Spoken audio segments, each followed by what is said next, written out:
Hello, আসসালামু আলাইকুম। আমার চ্যানেলে তোমাদের সবাইকে স্বাগতম।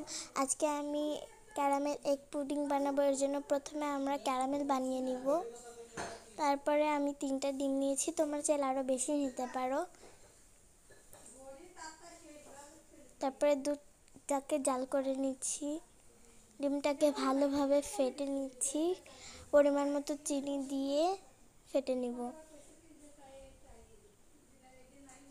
তারপরে গন্ধের জন্য লেবু দেব, আপনারা চাইলে ভ্যানিলা এসেন্সও দিতে পারেন। যেই পাত্রে আমরা বসাবো সেটায় ছেঁকে দিয়ে দিচ্ছি।